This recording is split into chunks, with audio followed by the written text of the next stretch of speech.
জানাচ্ছি। প্রিয় ভাই ও বোনেরা, আজকে মহান বিজয় দিবস। বিজয় অর্জিত হয়েছিল 1971 সালের 16 ডিসেম্বর।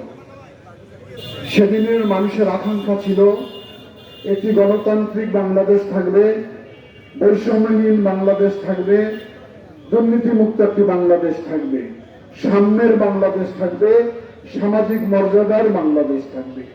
সেই আকাঙ্ক্ষাকে, সেই স্বাধীনতার চেতনাকে সামনে রেখে বাংলার দামাল ছেলে বুকে রক্ত ঢেলে দিয়েছিল। পদ্মা, মেঘনা, যমুনা, ধলেশ্বরী লাখো লাখো কিউসেক পানি সেদিন নন্দিত করেছিল।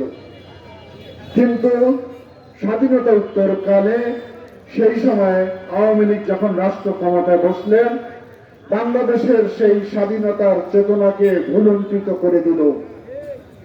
রক্তের সঙ্গে বেঈমানি করলেন, একদলীয় শাসন ব্যবস্থা কায়েম করলেন, আজীবনের জন্য রাষ্ট্রপতি নিজেকে ঘোষণা করলেন। সারা বাংলাদেশের মানুষের বাক স্বাধীনতাকে হরণ করে নেওয়া হলো, পত্র পত্রিকাকে নিষিদ্ধ করে দেওয়া হলো।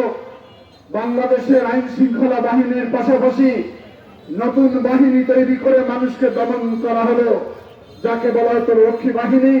তাদের নেতা বলতেন যে লাল বাহিনী, ঘোড়া বাহিনী।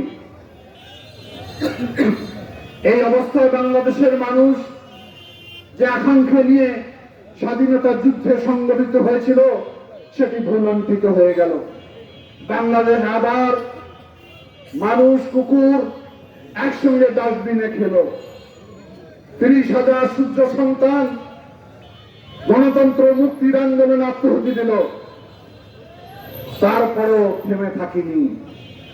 সেই সময় 1975 সালের 15 আগস্ট আওয়ামী লীগের পতন অনিবার্য হয়ে দেখা